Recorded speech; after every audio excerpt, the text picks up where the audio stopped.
সেটা এখানে দুই মন্ত্রী আছেন, প্রধান সচিব আছে, তারা রিভিউ করবেন। সেখানে ছাত্রছাত্রীদের সংখ্যার উপরে নির্ভর করে, এবং এটাও ঠিক টিচার নন টিচিংও আমাদের বহু জায়গায় নেই।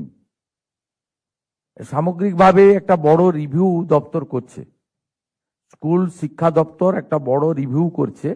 তাতে মিড ডে মিলে গ্যাসের কানেকশন থেকে শুরু করে, ইউরিনাল ল্যাট্রিন থেকে শুরু করে, গার্লস স্কুলে স্যানিটারি ভেন্ডিং মেশিন থেকে শুরু করে, আপনার ইলেকট্রিকের ফ্যান থেকে শুরু করে, সোলার আলো থেকে শুরু করে, খুব মাইক্রো লেভেলেও যা যা যেগুলো লাগে কিন্তু খুব গুরুত্বপূর্ণ, সেটা থেকে শুরু করে ছাত্র শিক্ষক রেশিও পর্যন্ত, ট্রান্সফার পলিসি পর্যন্ত সবটাই আমরা সার্ভে করছি, এবং মাস 3-4 মধ্যে একটা চিত্র পাওয়া যাবে।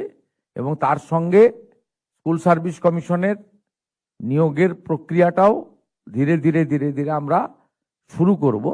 এর ফলে আপনারা আগামী শিক্ষাবর্ষে প্রথমের দিক থেকে একটা কিছু ব্যবস্থার পরিবর্তন লক্ষ্য করবেন। প্রাথমিক যে 5-6 মাস আমাদেরকে দিতে হবে, দেখুন এই যে আজকে মাত্র 300 কোটি টাকা, এটা একটা বিরাট কিছু নয় সরকারের, কিন্তু এই ফাংশন যে মিডিয়া ইভেন্ট করলাম আমরা ভার্চুয়ালি যুক্ত করে, এটা একটা ইতিবাচক দিক যে এই সরকারের যে কাজের ফোকাসের মধ্যে শিক্ষা এবং শিক্ষাঙ্গন এটা প্রায়োরিটিতে আছে। 3 বছর ধরে কেন কম্পোজিট গ্র্যান্ট না দিলে কি কি স্কুল করতে পারে না জানেন? এটা মহানগরে বসে প্রাইভেট স্কুলে বাচ্চাকে পাঠিয়ে বোঝা যাবে না। সুন্দরবনের বাচ্চারা বলতে পারবে, সুন্দরবনের স্কুল বলতে পারবে, পুরুলিয়া বাঁকুড়ায় বলতে পারবে, চক ডাস্টার কেনার পয়সা থাকে না। এই কম্পোজিট গ্র্যান্ট থেকে চক ডাস্টার কেনা হয়। আপনি যদি চক ডাস্টার কেনার স্কুলের মিনিমাম মিসেলেনিয়াস এবং কন্টিনজেন্সি খরচ, একটা বালতি, একটা জলের পট ভেঙে গেলে, একটা যেখানে কলসিতে জল থাকে ভেঙে গেলে কেনার পয়সা নেই, এগুলো এইখান থেকে হয়, কম্পোজিট গ্র্যান্ট থেকে।